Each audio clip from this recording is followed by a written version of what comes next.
You're watching Drake Wing Gaming. Enjoy the video. Hey guys and gals, Nary here from Drake Wing Gaming. Somebody me on Twitter, The Gaming Drag. Today I'm coming back at you with a new Let's Play episode in the first premiere of its series, In Case of Emergency. So, guys, I need you to let me know in the comments just how raunchy this one gets, because it says it's got an option of disabling stuff in the menu. See this right here? Let me know if it's got any, like, animated stuff, because if it's got animated stuff, it's going to be harder to block out. But, yeah, anyway, guys, so let's go ahead and jump right into In Case of Emergency. I'm very excited to see where this goes. All right, let's do it. Okay, all right, alarm chain, you're up, and let's go. Well, that's a hell of a place to start a game. Oh my god, I was so, all right, it's Dad's funeral. The sky is appropriately miserable. The clouds are draped across it, like you're looking out from the inside of a snow globe wrapped in cotton. Only a handful of people have shown up, including you and your sister. Mom hasn't arrived yet. Dad didn't have a lot of friends. You got that from him. Turns out loneliness can be hereditary. You can cry. Male feminist. What? Of course you should cry. Dad's dead. This is a deeply emotional moment for you, and it's okay to let people know that. In fact, you are obligated to share that you're sad. Cry. You exhale slowly and wait for the tears to fall. You wait, and wait, but nothing seems to be coming. Okay, so apparently I can't take this game seriously. Alright. Toxic masculinity much? You know it's okay to cry, right? Don't listen to him. Crying is for pussies, no matter what anyone else says. Actually, crying is for people, you know, people, with their irrational emotions. Am I not a person? Keep trying to cry. Male feminist. You blink. Hard. Willing something to fall from your eyes. You think you can feel something. If not tears, then at least a buildup of eye juice is accumulating at the corners. Wait, screw your eyes shut. Blink quickly. You blink your eyes in rapid succession, hoping that movement might dislodge the liquid. You can see your sister staring at you from a few feet away. Her tail swishes through the air anxiously. Oh, wow, blinking. Okay, that's cool. There's a familiar expression on her face. Please don't. Her eyes are the perfect amount of red. Feels like she's been crying, but not too much. She's sad, but strong. Sensitive, but stable. She always was better at everything than you. Have you seen Mom? No. I thought her flight was scheduled for this morning. It landed a couple hours ago. There was a delay. You don't think this is the last Christmas all over again, do you? She turns to you sharply. Of course not. She promised she'd come this time. She has to. Besides, this is probably the only event she'd be willing to spend in the same room as Dad. She'll be here. She fiddles with the silver band around her left ring finger. So, how's Rick? Good. We started taking indoor biking classes together. I think it's been good for our relationship. I mean, really good. Aha, that's way too much information. Gross, not what I meant. She slaps you lightly on the arm. So you guys are still getting married? Yeah, we had to push the date back because of, you know. She gestures at the scene around you. But it's still on for the end of summer. They say that's the new trend anyways. Summer is the new spring? Supposedly. That's better for you, isn't it? That way you can come after you graduate. Speaking of which, how are you? Oh, speaking of which, how are you? How's school going? Actually, school is going pretty poorly. You're missing finals week of your senior year right now. You're pretty sure you're going to fail a class and be denied your degree.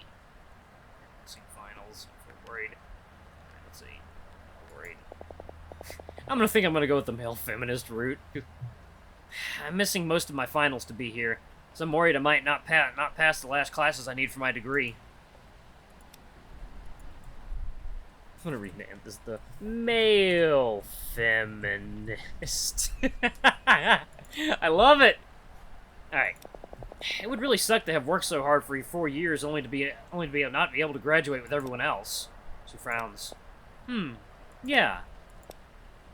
Uh-oh. What? So, you go first. I was going to say, one thing that I've learned from my relationship is that sometimes it's better not to talk about how you feel. Sometimes you just have to figure it out on your own. Uh-huh. Doesn't sound healthy. Have you run that by a therapist? She shrugs. Look, at what good it brought Dad, Mom, and Dad. The two of you stare blankly at the dark wood of the casket. It's flanked on either side by towering bouquets of lilies, like two Michelin Man-shaped bodyguards of the afterlife. Rick brought those flowers, by the way. Wow, still trying to impress Dad from the grave, huh? Kyrie shrugs and twitches her nose.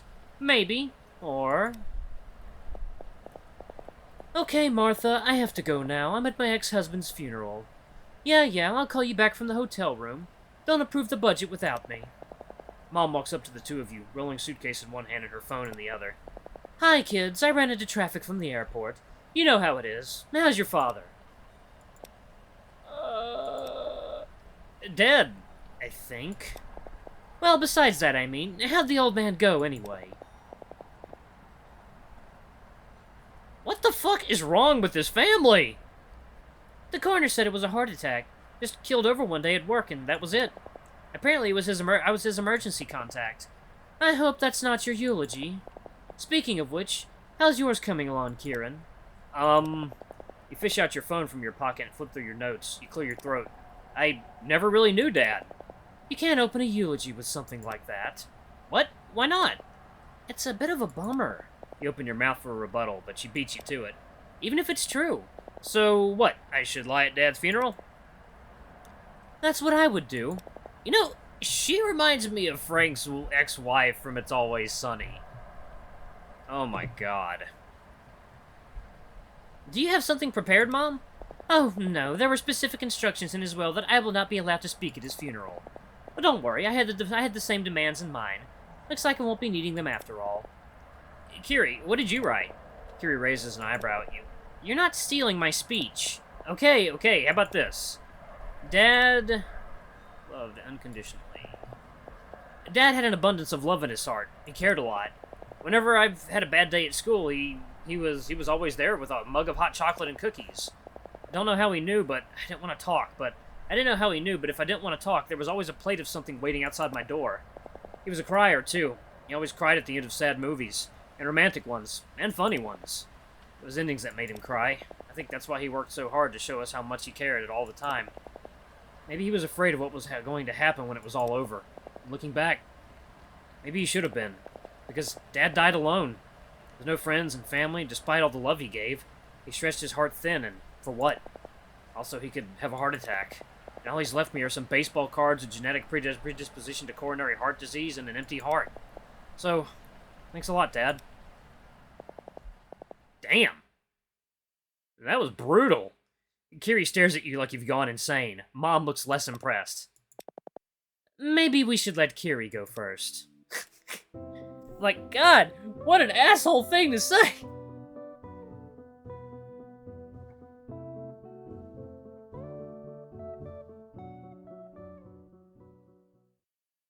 Two months later...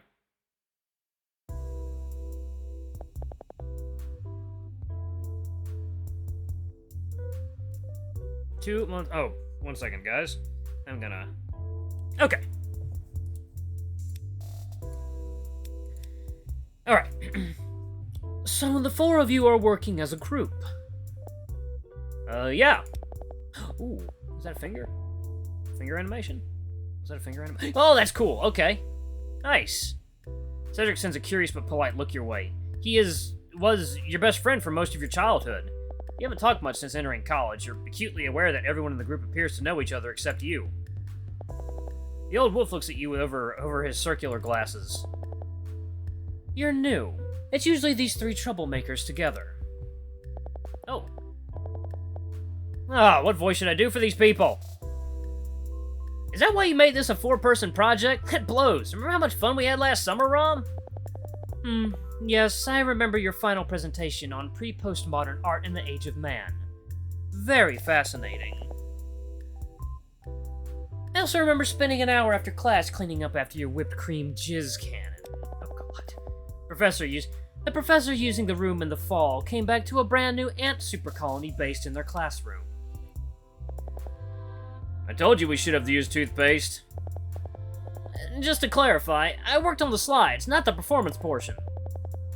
Which is why I have chosen a different assignment this summer for your life skills education requirements. There will be no presentation at the end of this session. Instead, I will ask the four of you think beyond yourselves. Learn to take care of an object other than yourselves. Return the object unharmed at the end of the 4 weeks, and you will pass a major portion of this class. Are you ready? He holds out a black plastic bag, its contents just out of everyone's line of sight. So, who wants to pick? I don't care. Why don't we let Kieran pick? Cedric looks at you expectantly and you shrug. Why not? The professor holds out the bag to you. Inside, your hand grabs around something bumpy and rubbery.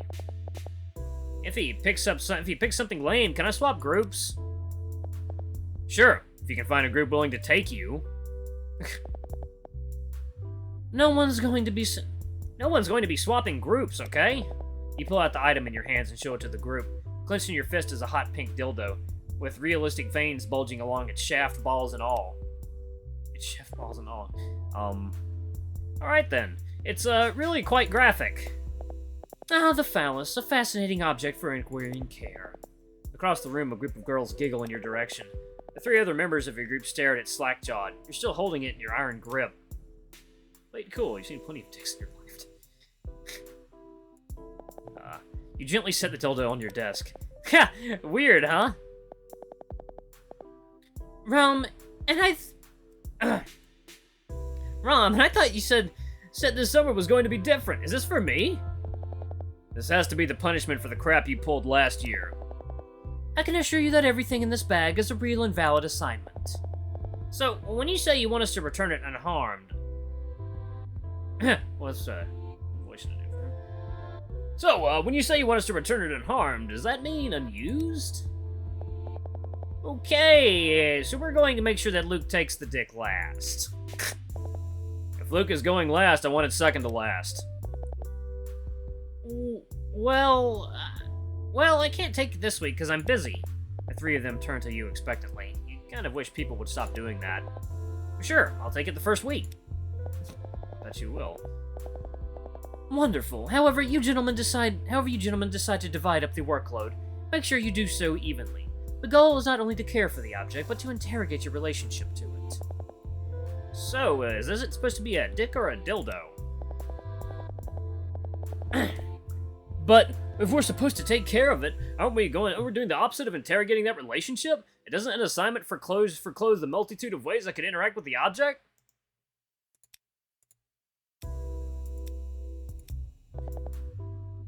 Do not fuck our final project. Well, I'll leave you 4B. If you need to get in contact with me outside of class, remember, do not email me.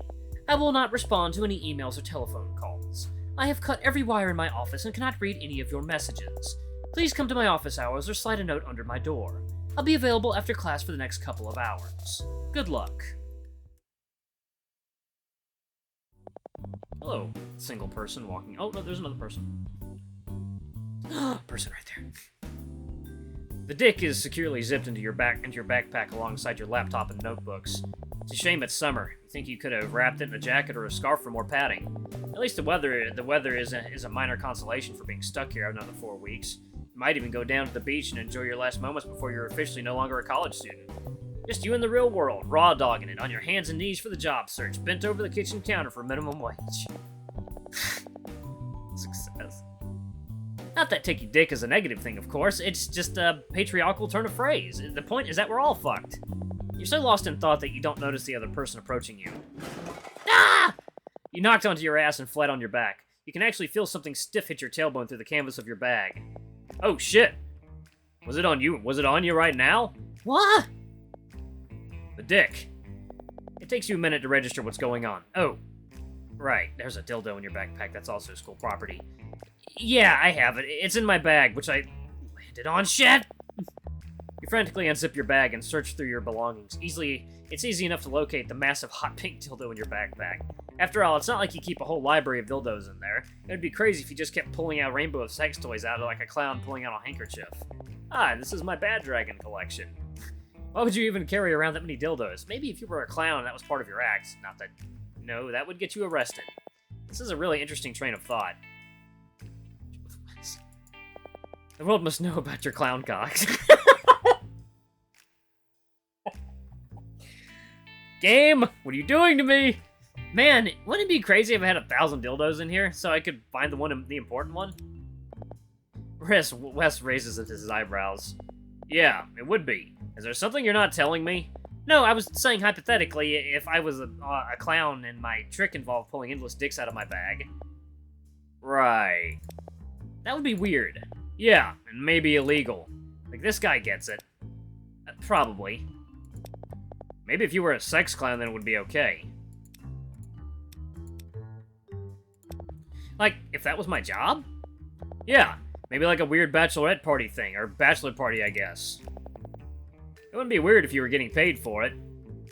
No, it would still be weird. Why would making money... Why would money make it less weird? Why would getting paid to be a sex clown make it less weird? Wes shrugs. Because then you're a professional, you know? People value you enough to give you money to do your thing. But which came first, the money or the social value? What? Never mind. We're getting distracted. So the dick. Did you find it?